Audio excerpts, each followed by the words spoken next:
Today is April the 9th, 2021. My name is Tanya Finchum. I'm with Oklahoma State University with the Oklahoma Oral Research Program.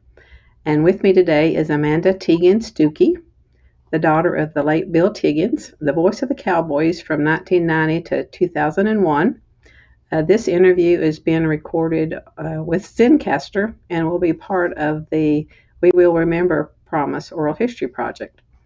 So, by way of context, January 27, 2001, a plane crashed carrying 10 men associated with the Oklahoma State University men's basketball program, including Amanda's father.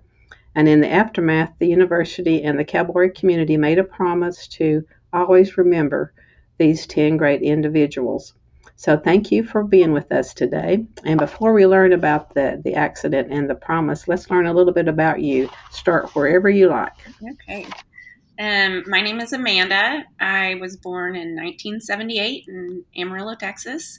I am an only child to Bill Teegins and Janice Teegins. I grew up in Tulsa until I was about 8 years old, and then we moved to Edmond. So went with my dad's career from Channel 6 to Channel 9.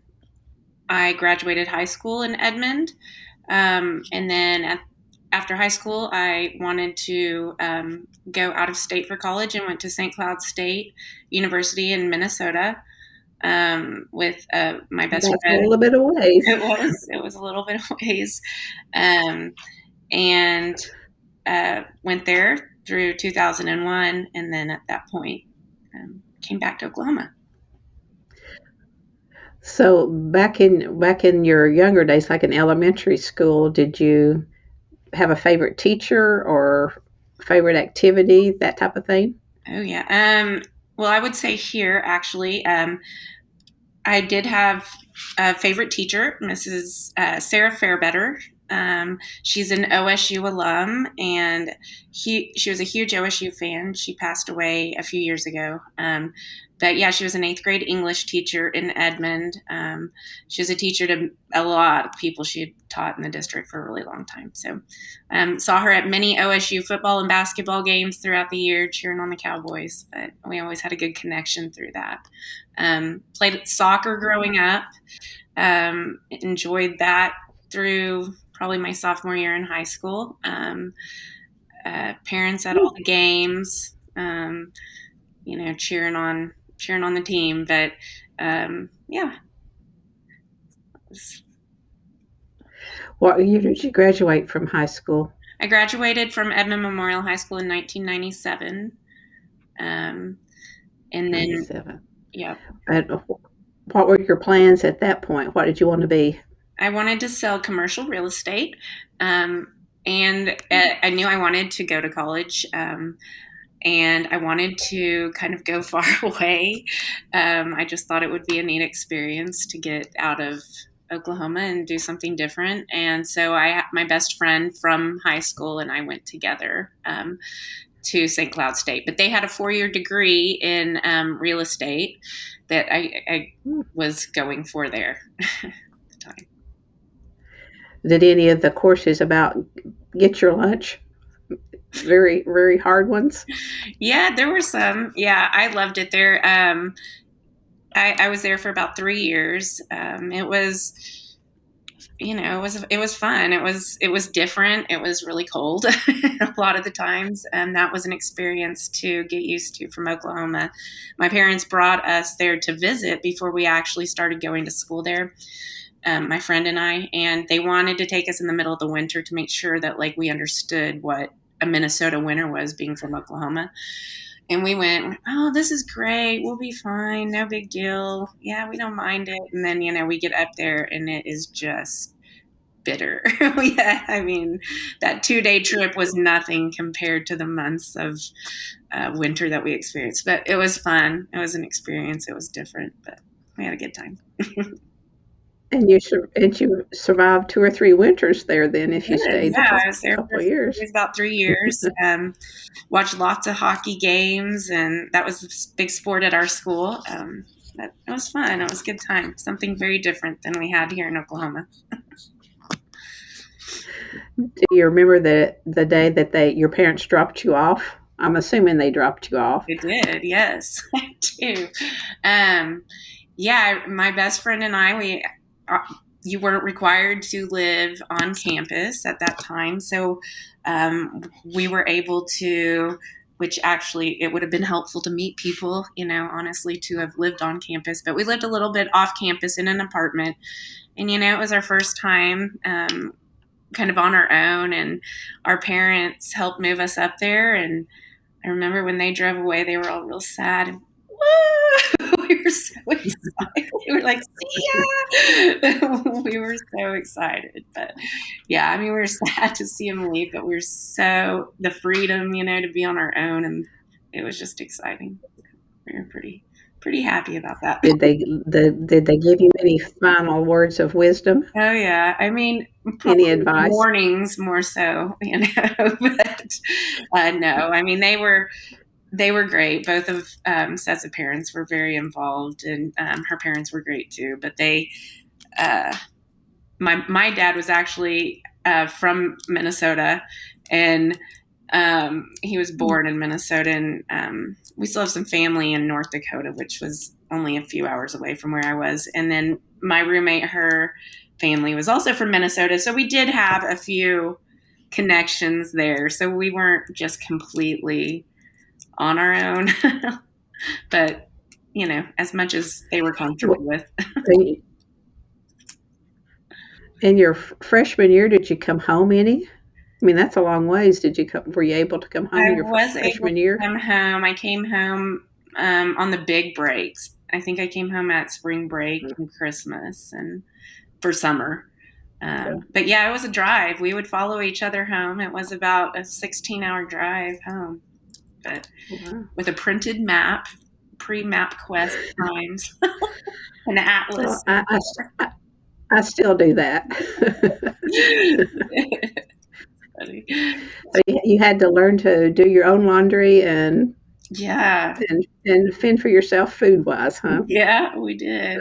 Yeah, got fun college jobs, and I worked at a health food store there, and then also at a real estate company for a short time. But yeah, it was fun. We had a good time there. Well, let's back up a little bit. In high school, your dad was already the voice of the Cowboys at that point, wasn't he? He was. Yeah. Do you remember when he actually got the gig? You remember the day when he learned? I was young, so I don't really remember. I mean, I remember going to all the games, being at all the football games, all the basketball games, before and after the games, running around the stadiums. Just having fun, traveling with the team a lot of times if there was a special something going on. So yeah, it was really neat. My friends. Would you go ahead? Would you listen to him? Sometimes when I was younger, I would get embarrassed, and on TV, that's okay. If he did, something silly, I would just be so embarrassed. But as I got older, and in college and stuff, I loved it. And there would be times, where I could listen to it in Minnesota or watch a game on, ESPN or something and see it there also. So those times were really cool. I loved it as I got older. And he kind of became a celebrity of sorts in Oklahoma. Yeah, I mean, people recognized him. He was very humble, so he would never, ever say that. But, yeah, we'd be out at a restaurant or something, and it was obviously before, like, social media and all this stuff. So it was just people would just come up and say hi, and were usually very genuine and nice and wanted to talk about sports. And I always thought, again, it was when I was younger, it was so embarrassing. But it was really neat looking back on it, and he was always really generous about talking to people and, listening to them and having those conversations. Well, I noticed that there's been different spellings of the last name. I mean, even in your mom's book, she used the Can you talk a little bit about that? Sure. The real spelling of Teegins is Tietgens. When my dad was really young and first got into the television business, someone had suggested to him that, people are not going to be able to pronounce that name. You need to think about changing the name. And he didn't really want to didn't want to completely change his name. So they tried to spell it, phonetically. And so they came up with Teegins so that it would be easier to pronounce and remember and spell. So, yeah. And it just kind of like a stage name. Stage name. And I think people in that business do that a lot. But especially when you have a name with a silent second T, it's kind of hard. So he kept that for his television name, and then we always used our real spelling and everything else. Well, I was reading that he was a very big baseball trivia person. Yes, he was. He loved baseball. It was his favorite. He grew up in Minnesota, loved the Twins, his favorite team. And he was a baseball whiz. It was incredible, really. He had a box of just old baseball cards, like a cardboard box. And as a child, he would have me, cover up the name. He could just see the face and maybe the logo. And then he could tell me most of the stats on the back of the card. Not just like the teams they played for, but a lot of the stats. And come on, you can stump me, dig in there, get a better one, get a better card is what he'd say. And I looked, and try. He knew baseball, trivia, and numbers like it was amazing. But I just, he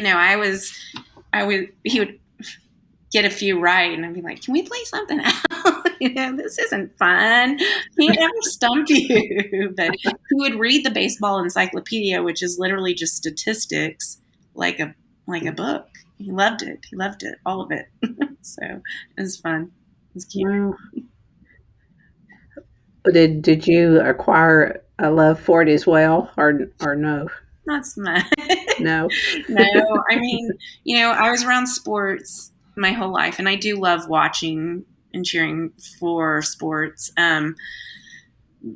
But we'd have a few TVs going on at the same time if there were multiple games. And, back then it wasn't like a thing to have. They'd be big box TVs that we had in the living room, but, 2 big box TVs with the antennas on to get the games in. But I enjoyed watching them, and I still enjoy watching them. But I never had a passion for sports like he did. He just absolutely loved them, all of them, but especially baseball. And he knew that he wanted to be an announcer in the 3rd grade, I think I read. He was really young. He knew he wasn't probably a player. So the next best thing, announce it, be in it every day, talk about it all the time. So yeah, he was pretty sure of what he wanted to do. I'm thinking not too many 3rd graders can say that. I know I didn't know it in the 3rd grade. No, not at all. He was at Channel 9 about the same time that Gary England was, and they were making the Twister movie. Uh-huh. Do you remember? Did he ever say anything about that? No, I didn't never hear much about the movie. Now I remember them they used to do the school things where they would go from the safety. Gary England would talk about tornado safety, and then my dad would get to do sports bloopers on the end of that. And they would go from elementary or high school, different schools, and do that. And so I remember that, but I don't remember the Twister movie. That was pretty cool. bloopers? Did he have a few? Yeah, and it wasn't just him. He had a lot of himself, but a lot of them were, just sports bloopers in general. So, Yeah. they talk about the heavy stuff with the tornado and the safety, and then they got to finish it with the fun, silly bloopers. Something. So, yeah, the kids liked it. It was fun.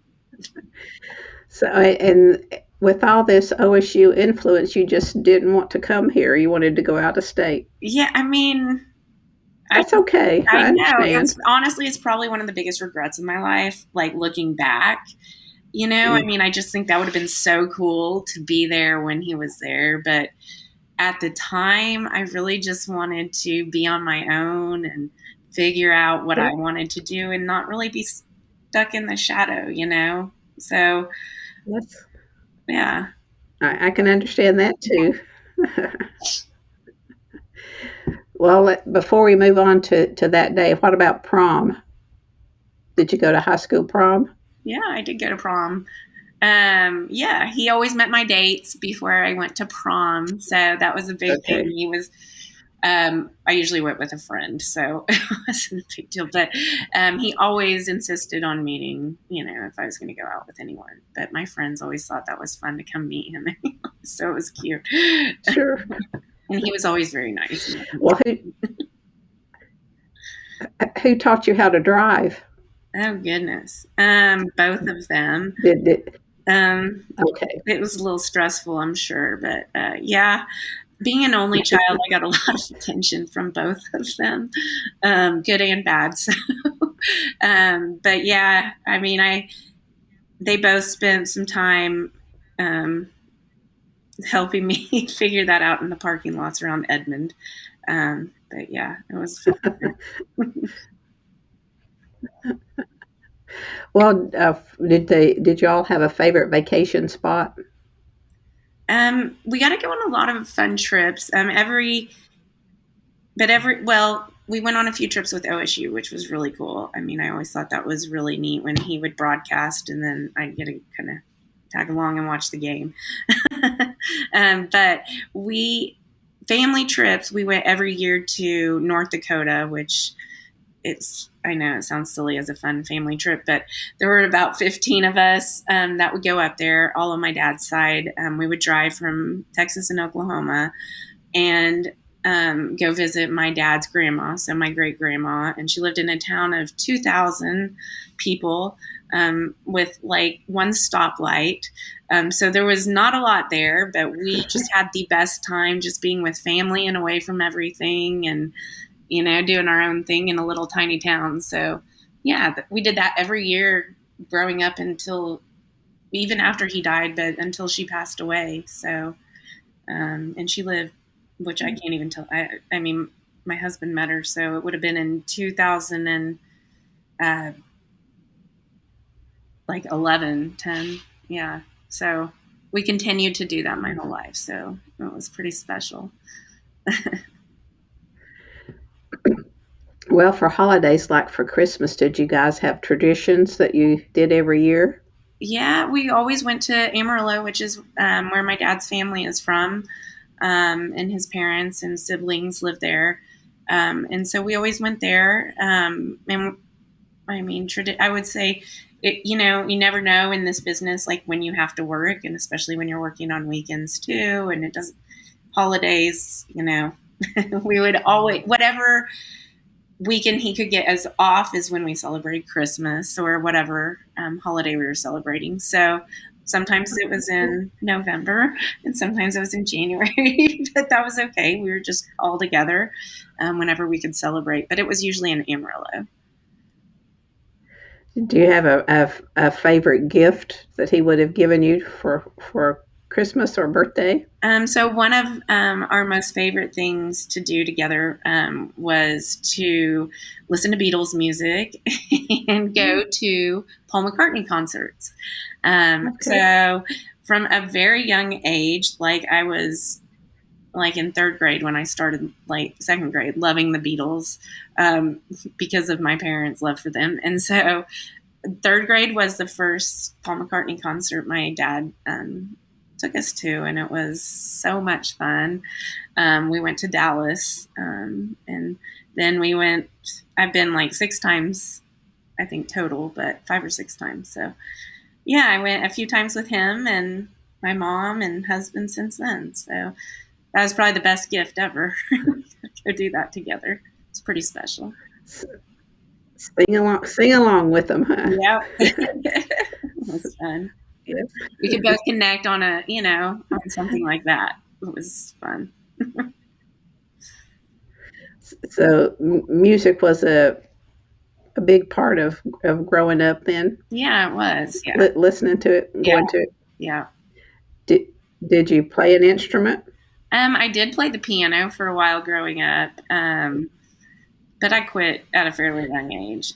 And my dad was not musically inclined at all. Okay. What other types of music did he like besides the Beatles? He loved just all the older music. He loved the Rolling Stones and just all that kind of stuff. He loved Motown, all of Motown music. He loved the Beach Boys, just everything back in that time, 60s, 70s music. So, the Doobies. Yeah, love the Doobie Brothers. Yep. Yeah. Beach Boys, Good Vibration comes to mind. All the good music. So, yeah. Could he dance? If he couldn't sing, could he dance? Not really well. Not really. He had fun. He was always so much fun. Talking to the listening to the music, trying to dance, but no, not really good. Is that kind of what he did in his downtime to relax? Yeah, and a lot of family time. Yeah, I mean, we played a ton of. He was just real involved. I mean, we were always doing. We'd go to an 89ers game together, or he'd be at my soccer games. He never missed a teacher conference. I mean, it didn't matter how late, like in the, not day, but like in the month he had to schedule it, but he was going to be at every single conference, which was not always great for me, but he didn't miss a thing. So he was really busy and he was gone a lot with his travel schedule, but he made it home in between after the 6 o'clock news every night to dinner if he was in town. So we had dinner every night together, and then he'd go back to do the 10 o'clock. So yeah, he was really involved, and it was a lot of family time. So yeah, it was good. And if you needed discipline, who would do that? Oh, God. I did. I needed lots of discipline. I doubt that. He was. I gave my parents a little run for the money, but my mom had to discipline too because he was gone a lot. But he was there too. So they both took care of it. Is that we'll talk when I'm home? Yeah, lots of those phone calls. Did y'all have nicknames for each other? They called me Mandy, which most of my family did and does still, but Amanda is what I go by. But no, Mom and Dad. I mean, I'd call him Daw when I was little, but no. Did he have a favorite food or meal? If he could choose anything to eat, what would it be? He loved to eat, and he loved some Johnny's chocolate cream pie from Johnny's charcoal broiler. So a lot of times on his birthday, we'll still go get a chocolate cream pie and have a piece of that from Johnny's. He loved my mother's mom was a really good cook, and he loved her homemade fried chicken. It was really good. But yeah, he just loved to eat. Did he cook any himself? Did he have anything special that he could fix? He was very good on the grill, and he could do really good hamburger steaks, everything on the grill, nothing else on the nothing on the stove. Everything was on the grill, and he was very good at that.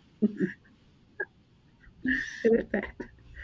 Did he play golf or do any or bowl or anything like He that did play golf. He loved golf. He would tell you he wasn't great at golf, but he was good at golf, and he loved golfing. Just being outside and the conversation, and he did participate and have a golf tournament in his name to benefit the Arthritis Foundation for a really long time before he died, and we continued it for a decade after he died, actually. But golf was, yes, he loved golf. Did he have a fashion sense? These are funny. No. No.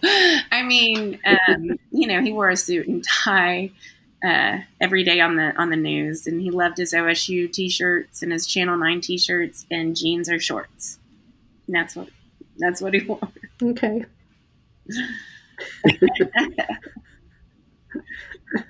Which is great. He's very comfortable, and it's just okay. What he was. Just comfortable, Well, since he liked baseball so much, did you guys catch? Yeah. Like, would you catch? Oh yeah. Play catch? Did play catch. I mean, being an only child, I got to do all the things that, I think he was kind of looking forward to doing with his son sometimes, but I got to do that. And he taught me all those things, and it was really great. And, so we played catch from when I was really little out front. I had my own glove, and, we were doing that. I was not good, but I was someone for him to play catch with. And he, wanted to teach me, and did that, and played soccer all the time. And he'd kick the ball with me all the time. So always outside playing some kind of sport. Do you have children? I do. Do you? We do the same thing. Have you encouraged baseball? We haven't started baseball that was my question. But, actually, my daughter played t-ball. But yeah, we do the same thing. We're outside throwing balls all the time, and the same type of stuff. Yeah, it's fun. So you have a daughter, and how many do you have? I have 2 children. Children do you have? My daughter is 9, and then I have a son who is about to turn 5. And yeah, so my daughter's name is Tatum, and my son is Teegin, and he's spelled Teegin. So yeah. Okay, cool. That's neat. Yeah, that's the name. Okay. So, are you ready to move into that day? Sure. January 27th. Before we do that, though, the Christmas holiday, December of 2000, do you have any memories from that? I do. Yeah, I came home that year, that Christmas, like I normally would during the break. And it was over Christmas. I don't know the exact dates. But yeah, I came home that Christmas. We had a really good Christmas break. We had gone to Amarillo, like we normally did. I remember my plane being delayed on my way back to St. Cloud after Christmas break. And so I don't remember if it was weather or what. It must have been I would say this was probably mid-January, but it was delayed a few hours. So my parents and I got an extra little breakfast at a nearby Waffle House that morning before I went back to school. So that was kind of cool. But yeah, I was back for a good Christmas break for a few weeks before the crash. So that was nice. Before the crash? Mm-hmm. Yes. So how did you learn about the crash? Just take us through that day, whatever you're comfortable with sharing for that day. So actually that morning I got to talk to him on a phone call before the game.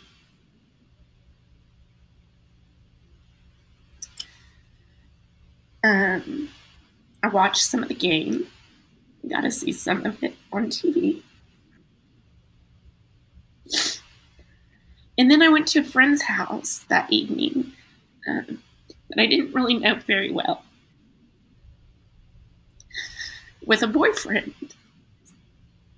And I got a phone call while I was over there that said to turn on the national news.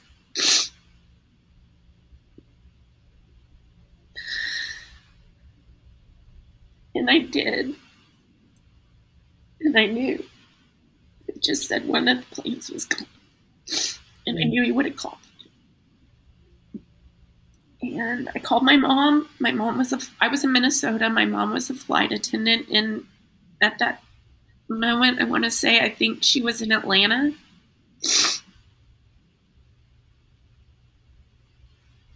And this was before a lot of cell phones. Yes. Anyway, so my boyfriend at that time took me back to my apartment, and I was able to talk to my mom and confirm with Channel 9 and OSU. And it was just really the worst moment of my life. Right. And so I just had to get on a plane, which is the last thing I wanted to do, and meet my mom. And we met at a layover. I don't even remember where. And it was just really hard. I don't know. It was really bad. It was really terrible to not be with her at that moment or with anybody else. It was hard. And so we came home and we got to the airport, and there was family and friends waiting, and there was family at our house because they got here before we could, from where we were.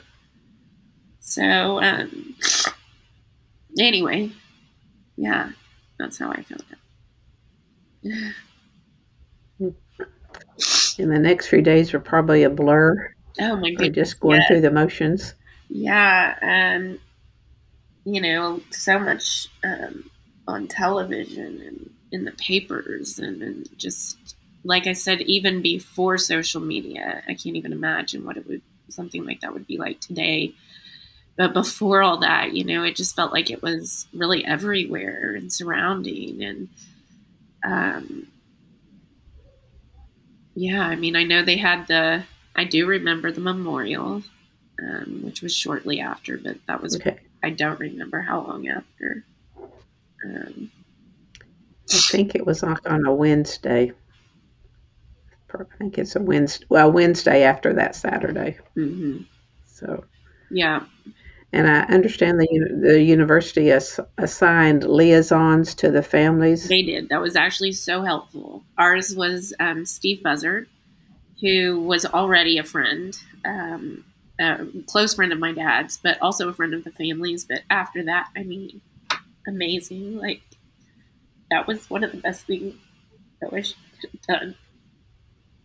Just to have that point of contact. And he was... Sure. And someone you were comfortable with already was nice. Yeah, he's amazing. Were there two or was there just one?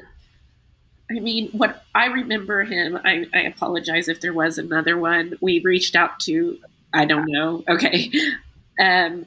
He was... Okay, that's fine. We did use quite a few people. I mean, utilize as far as who to contact. I mean, everybody was so helpful and at the time. I mean, it was amazing. So, but he was our main point of contact for OSU things. Now, I also had Susie Burks was a huge support during that time. She's with OSU Counseling. Amazing. So helpful. Lots of time spent with her. What else do you remember from the service? The memorial service? Anything in particular? How many people were there? It was amazing how many people were there. It was full. I was there. Were you? Thank you.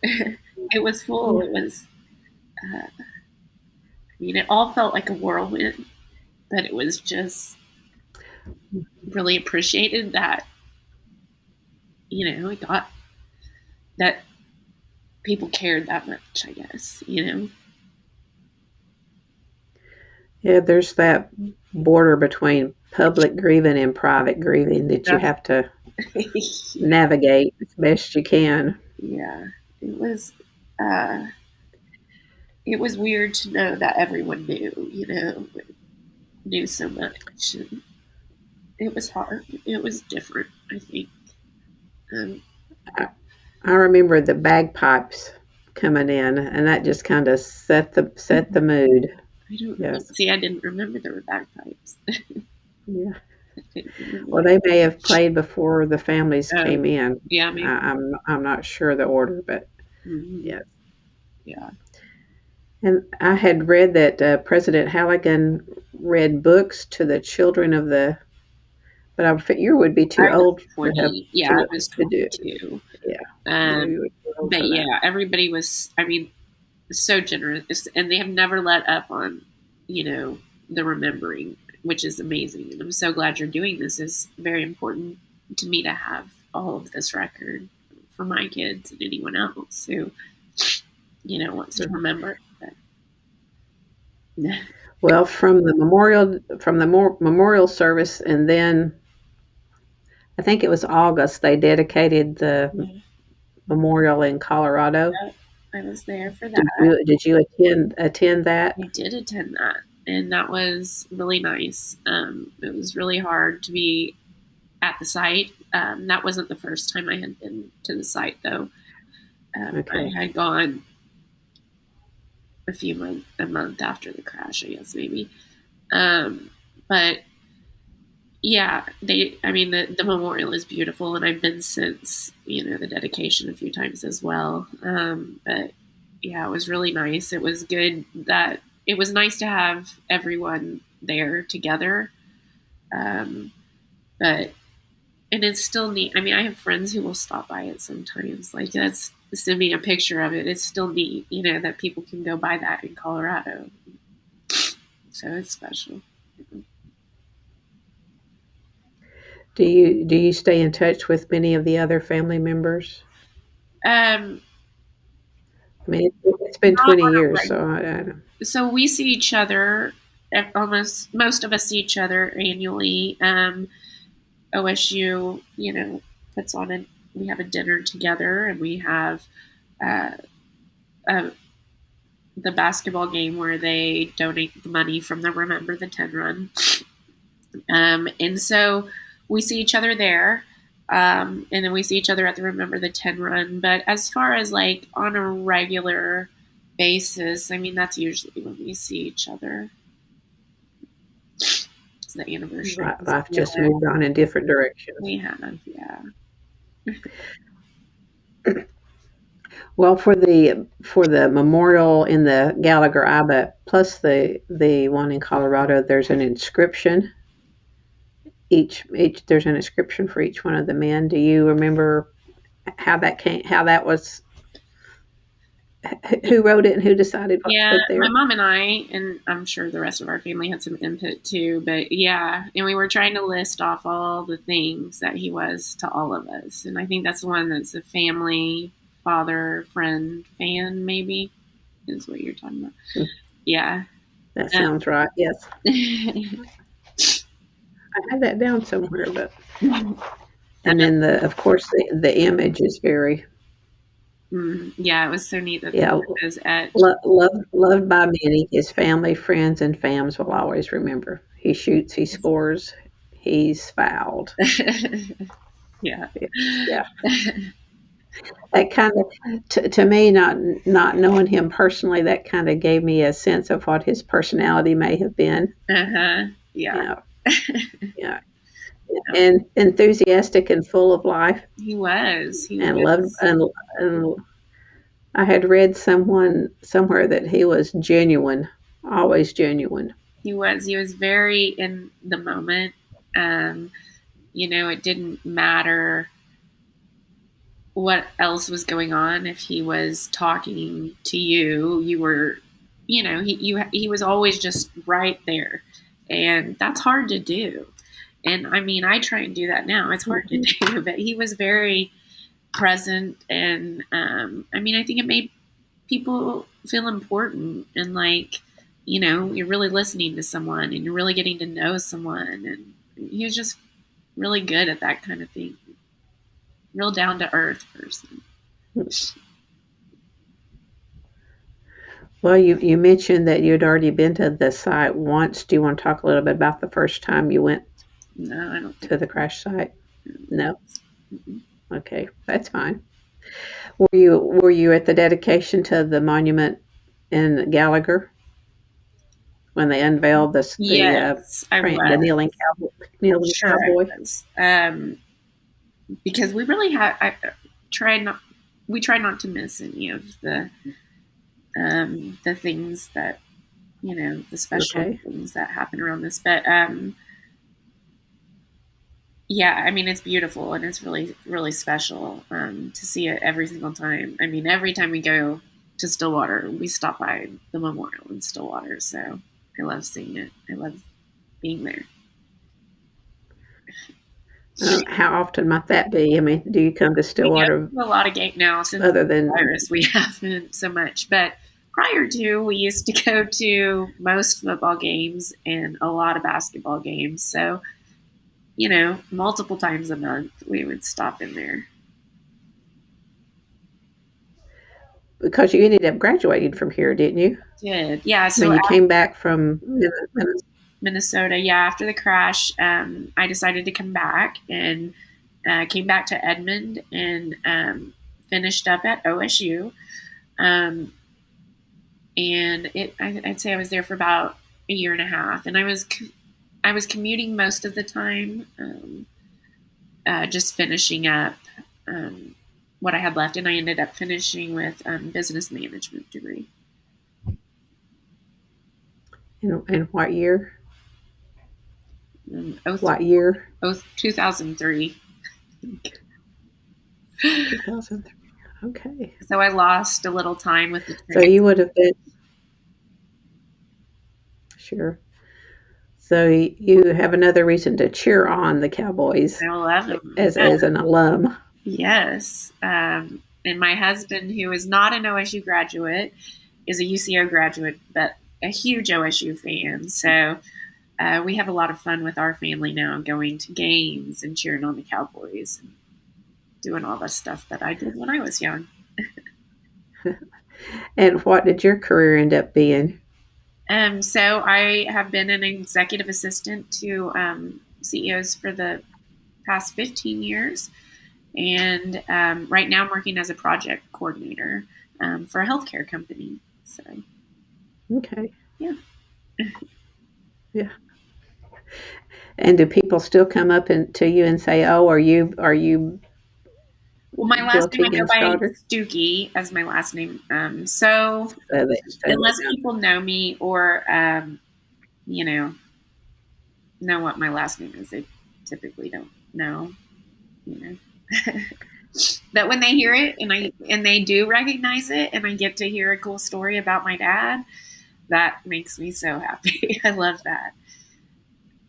have you learned a few things that you didn't know from these stories? Oh, I mean, I always knew he was like a good guy, I knew he was a good person, but to hear like how many people he actually like made a difference in their lives, like that's been really cool.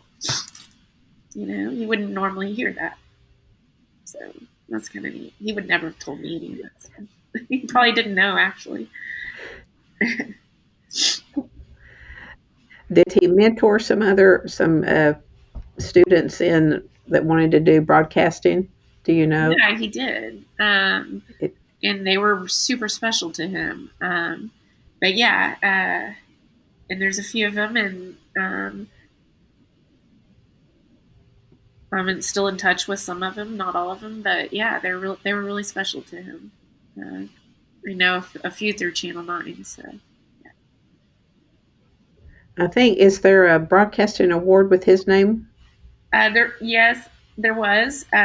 We haven't done that. We quit doing that about 10 years ago when we stopped the golf tournament. But yeah, it was the Bill Teegins Excellence in Broadcasting Award, and it went to Oklahoma or people with Oklahoma ties that were in broadcasting, and it was given away at the Warren Spahn Awards, which is a baseball award. And it was also the reason that they did that is because that was the last public event my dad spoke at.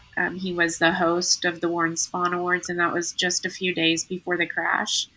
And he had hosted that for quite some time. It's the best left-handed pitcher award in Major League Baseball, and so anyway, he hosted that, and so after he passed away, they created that award to give out at that same time, and it was really cool. We did that for a while after he had passed away. It was really special. But with that was a good legacy. Yeah, we did stop doing some of the things. It just it became hard to keep up with them.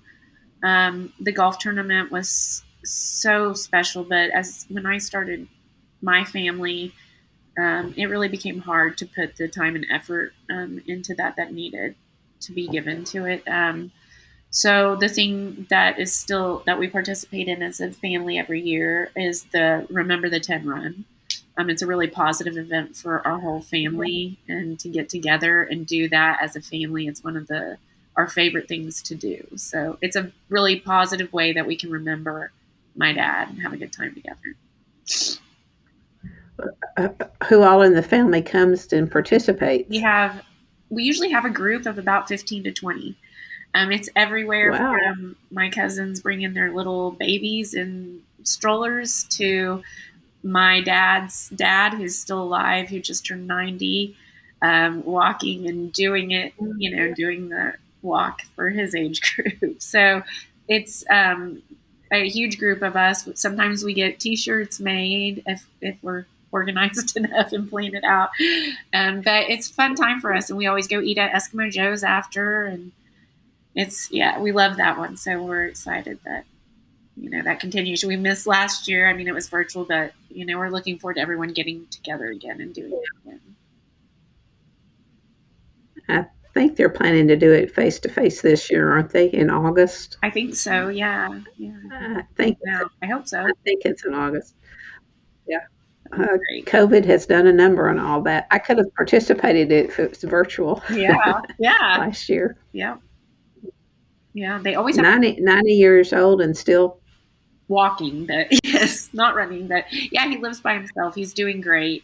He's amazing. So we just finally got to see him about 2 weeks ago for the first time in a year. So it was good. Wow. So it was So good. and I think that the run started like in 07 maybe.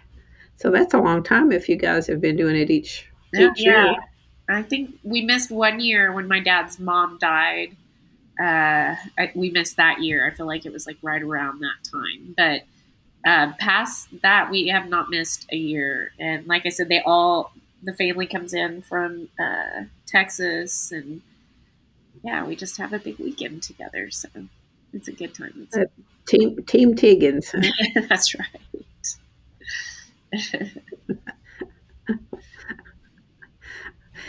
And I know that this past year was the 20th anniversary for the crash. And did you come? Did that? I missed that basketball game, so I'm not sure what all they did on that for that anniversary. Families didn't get together this year because of COVID, but the COVID. Yeah, I think that there was something. I don't honestly remember on the basketball thing, but yeah, sometimes it feels like it's been 20 years, and sometimes it feels like it's been a year. It's crazy, Well, what has helped the most, do you think? I think the support from OSU has been huge. It really has helped. It's helped just keeping their memory alive. Like, that's important to me and to my family. But time has helped. Time helps. It does help. And then, just having my own family and having all that joy with his little kids and all the fun things with them. I mean, we miss he. I feel like we're missing out with him not being here on him, but there's still just so much joy with them, and so it's a lot of fun with the babies. That helps so much. Do you tell them special stories about any particular stories that you tell do, and I'm them lucky about your that dad? I mean, yeah, a lot of stories. I mean, they know lots of stuff. A lot of stories.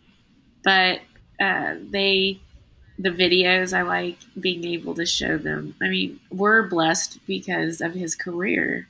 I have so much voice and video True. of him to share. Most people don't have that. So I feel very lucky that I have all of that I can share with my children. But yeah, I mean, they don't know a lot. They still don't really know how he passed away. That's not really something they're ready to talk about yet. But they do know all the great things about him, and they love watching him and hearing him call them, him yelling when he gets excited on the calls or whatever. So that's fun. Any of his characteristics showing up in the grandkids? Yeah, I mean, well, like physically, Tegan has the dimples, so that's pretty cute. And That's his cute. eyes, so yeah, I can see him a lot. But Tatum, my daughter, I mean, she's just really kind and caring, and she's very much like, I mean, she's inquisitive. I mean, she likes attention. She likes to get the microphone out and pretend she's on TV. So it's cute. Maybe an announcer in the making then. Maybe so. It's cute. Are there particular things that you really want them to know about him and to make sure that they do know about him? I mean, I think just how genuine he was. A lot of people in that business are not so genuine. I mean, just honestly, in the television business, it's just different. And he was really, really what you saw is what you got. I mean, he was just a fun person to be around. He was just a genuine person, and he cared. And so I think if they could take that quality, then I think they'd be doing pretty good. I'd be real proud. I understand he was able to walk the line between OU and OSU Yeah, he can do too. that. I don't know many people that can do that. I know I can't. I can't. But yeah, A little work, yes. he did. He had friends on both sides of all that. I mean, it was the shared love for sports, I think. I mean, he loved OSU, but he also just loved sports. And to be able to talk sports with, someone who knew what they were talking about, he just really could connect. And yeah, I think people on both sides of that loved him. And he could critique both sides honestly. Yeah. I mean, Yeah, he really was yeah. a real fan, and of the game, not just of a team, but of the game. And so, yeah, I think that helped him have a more balanced, probably, opinion about it. I'm guessing he did a lot of homework, research to be able to, He actually did do be homework. able to. Yeah, I mean, he thought it was fun homework. But yeah, I actually forgot about this until you brought this up. Before OSU games, he would put together these boards, and he would draw out, use a ruler, like make out. I don't know. I think he was putting the numbers, the jersey number, and then the name, like, and study that and like their position and different things. And so when he was calling it, it would be quick. But yeah, and he would like use poster board and tack it onto a cork board. And like, yeah, I studied it before the games, and he'd make them and write in them. And yeah, that was his homework. He did homework before every game. And I think it helped. It made him, I mean, when you listened to him, you knew exactly what was going on in the game. Like, I could picture it when I was hearing him. And I mean, I didn't need a television. I knew what was going on. Also by the inflection in his voice. But yeah, he was good. He was good at calling it. But he did practice, and he did study and did his homework. Did prep. Yeah. Yeah. I'm guessing, I mean, he seems to have had an extraordinary memory, Yeah. which would help with his work. Yeah, he must have had an extraordinary memory with the baseball, and he could remember everybody's name. Like, I'm not great at that, and that's, I mean, that takes practice to hear someone's name once and remember it years later. I mean, he could do that kind of thing, and yeah, I think And that helps make the connection personal. absolutely. Yes. Yeah. And this was before internet was so accessible when he was doing this. It was. I mean, I remember we were starting to email right before he died. Like, I was going to the college library and we were emailing, and I feel like he had just got a cell phone, maybe before all that happened. I mean, it was just kind of right around the time of, technology kind of changing. So yeah, he actually could remember all those things without cheating. And then he would have been typing his notes on a typewriter? Yeah. Or would it be handwritten? He did use a typewriter. He was the last person, I think, at Channel 9 to still have a typewriter.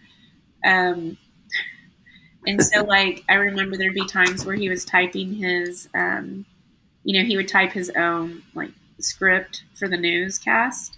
It wasn't just read off of, the wire. It was actually, he, sat down and typed it and worked on it that day. And so anyway, there's no autocorrect or whatever on the typewriter. So he's typing away and hands it to the people to put on the teleprompter. And it's like, he's like a row up, and so it's like WERTY. And he can't, it happened more than once where he couldn't even read it because he wasn't typing right. And so he'd just do it by memory. But he wrote it. So he was good enough to know what he was talking about without the teleprompter, but still, it's funny. So they gave him a lot of grief for continuing to use a typewriter well into when computers were available. Did you keep it? Do you have it? His typewriter? I don't know. I don't Do you have his typewriter? Funny. I wonder if my mom has it. That would be cool. I don't think so. I don't know what happened to that. I mean, I feel like this generation. Yeah, I don't know what happened to it. That's funny. Did you keep anything in particular of his that you hold tight to? Yeah, I have a physical things. A few physical things I kept. I mean, obviously have a ton of video and voice, but I kept. He used to carry a handkerchief, which is actually like handkerchiefs, it's kind of an old thing. He used to always keep one. And so I have one of those I kept, just a white hanky. And it's weird. And then, there were a few other items. I have some of his books. I have the baseball encyclopedia we talked about. I have things like that are really special to me. Some notes that he wrote as I was growing up, things like that, some pictures, stuff like that. Yeah. We did get special items back. Is there anything? Go ahead. Go ahead. I was just going to say we did Yeah, get go ahead. special items back from the crash. They're very personal items, but they're very special. We got a watch back and his wedding ring back, which those were very important things for us to get back. So it's special to get those.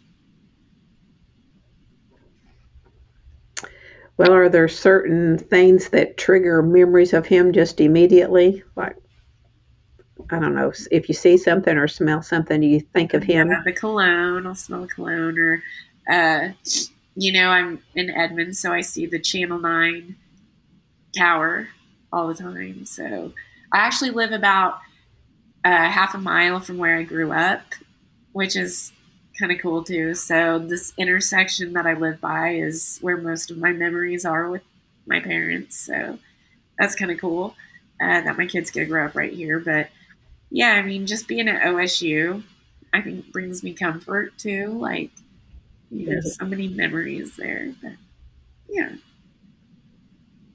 Yeah, and I'm guessing a particular song on the radio might, especially if you're listening to an oldies station. Yeah. So, yeah, all the oldies songs. Anytime I hear like KOMA, I think of it. Or like I told you, his favorite foods. Uh, but Here Comes the Sun was one of our favorite Beatles songs. We actually played that at his funeral, and then we also played it at my wedding, and my husband and I walked down the aisle to that. So it's just a special song to our family. So we love that Beatles song. Who walked you down the aisle? My grandpa, my dad's dad. Okay. Yeah, Bill Teegins. It's nice to have him there. Yeah, he's awesome. Yeah, he's great. So, yeah, he walked me down, and he was wonderful about it. He's sweet. He's doing really good. Well, you've got lots of good memories. I do. I'm very lucky. A lot of good memories. I do. Let me skim through my notes. We've covered a lot. Did you have anything to do with the book your mother wrote? Not really. No, she worked on that really hard. I think it really helped her with her grief afterwards. She worked on that, and it was something for her to pour herself into. I mean, I read it, and we talked about it, and I read it with her as she was writing it, and I love it, and it's super special that I have that for my kids too. But no, I didn't really play a role in it. I can't take any credit for it. I like the poems that she wrote and he wrote. Yes. Have you tried writing? Have you tried writing a poem? No, I'm not so much the creative type. My mother is very much so, and his were sweet. They're cute. I like the title. And what's that one? I like the title. He got it. My Life with Bill Teegins. I mean, that was the name of the book. Yes. Yeah. For those who haven't read it, they can go look and look for more if they want. Yes, it's a good book. And you still go to the games. We do. Still and there is a scholarship in your dad's name too now, isn't there? There is. Yeah, there is. It's a broadcast journalism scholarship. They give that away every year. It's a partial scholarship, and they've been doing that since shortly after the crash, I think, a year or two maybe after. Is there anything that we haven't covered that you want to? Anything else you want to tell us about your dad? No, I think everyone knows how great he was, and I love that. I don't have to brag on him too much because luckily the world got to see him. But no, just that OSU has been amazing, and I appreciate you guys doing this very much because it is important to us to have my kids see this. And he did he went to Atlanta to do the 1996 Olympics. Oh yeah, and that was about the time. I think there was a bombing episode at that Olympics. Yes, there was. That was scary. I remember talking to him after that. That was crazy.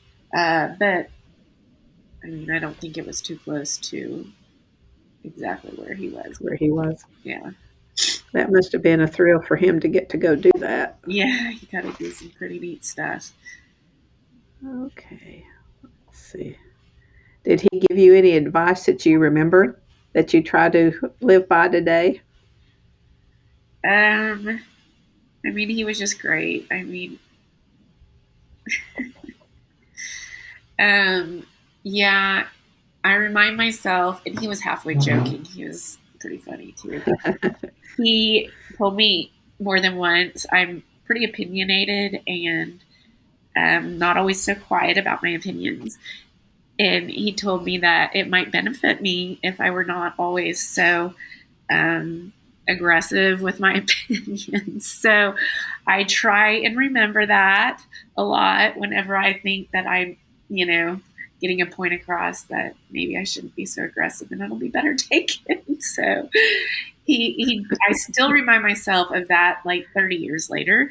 But I mean, just to be kind. And like I told you, he was all in when he was when he was communicating with someone, just all in the moment, being present. I mean, that's just something I try and do all the time with any interaction I have. I think it's really important. It's hard to do, but those were some of the things I've learned. Some of the many things.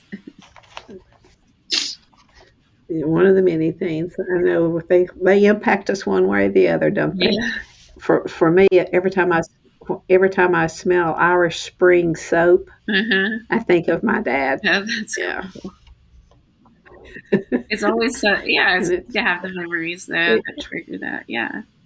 It is. And did he have any pat sayings like, I don't know, my dad would always say peckerwood if he was trying to make somebody funny, so I or mean, make he got someone to laugh. crying So out did your dad? loud. He'd say that on the radio, but he actually would say that. And then, like, if he thought something was, like, instead of idiot or something like that, it'd be jamoke. Someone was a jamoke. He used the word jamoke. Uh, I'd say those were, I don't know. He had lots of silly sayings. Like, How would you spell that? How would you spell that? it's actually How would you spell that? It's actually I think it's Jamoke. It's actually a word. A jamoke is actually a word. It is. It's just nobody I'll uses have to Google it and see it. it. Probably shouldn't. But yeah, that's what he used to say. Oh, that's okay. He did a really funny Eddie Sutton impression. Makes, I'm sure you've heard. He could do the low voice and do the Eddie Sutton. Whatever, I don't know, his little Coach Sutton impression, but it was funny, and he'd do it for Coach too. But they had a great relationship. They were they were great, and Coach was so good to us during and after also. So, this year it was neat that they recognized Coach as well at the virtual Remember the 10, but yeah, Coach was really, really great to our family after all this happened. Miss him. Yeah, it's kind of sad to lose him too. I know. Yeah. Would he have conversations with you? Yeah, he was really sweet. I mean, we always saw him at the thing, at the events. It was sweet when he found out I was pregnant. And having my daughter, he sent as her first little pair of Nikes, pink Nikes. It was super sweet, super cute. So, that's something he did when babies were born in the OSU family. So that was pretty special. Still got him. So, but yeah, I mean, he was always an encourager, and we loved seeing him at the events and always checking on us to see if, what we needed or just genuinely cared. So when was the last time you were on campus since we've been in lockdown? When was the last time you were here? Right before this all started, like the last anniversary. So we did, it was like if not on the day of the anniversary of that last time that they had the game, and we were at the So game with the families. And then it was end of January, 2019. No, 2020. Sorry, end of January 2020, right 2020. before the virus and really became a lockdown situation in March. So about 2 months before the virus. That was the last time. Yeah. So hoping. So hopefully you make it sometime this year. Yes, we're ready to get back into it. Did you go to the first basketball game after when the boys played again? After that, did you go to that? I don't think so. I don't remember that So. actually, but I don't think I did a whole lot of stuff like that right after. Well, you might have gone back to school. No, I was I was done right then, but I did have to move back. I had to move my stuff back. But yeah, I don't know if I went to that. Honestly, I don't remember. I remember knowing about it, and I remember people filling in like for my dad's position for the remainder of that season, I think. But yeah, I don't remember going to that game.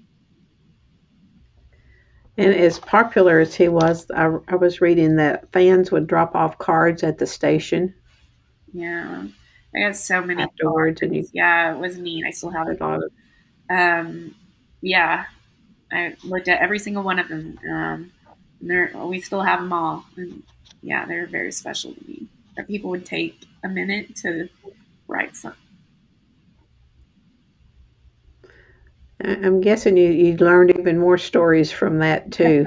Yeah, it's neat. I mean, I guess I never really thought about it. People kind of feel like they know you when you're on TV, every night. And I think people kind of felt like that with him. And so for them to reach out to a stranger to me was pretty cool. Yeah. Yeah. Sorry. That's okay.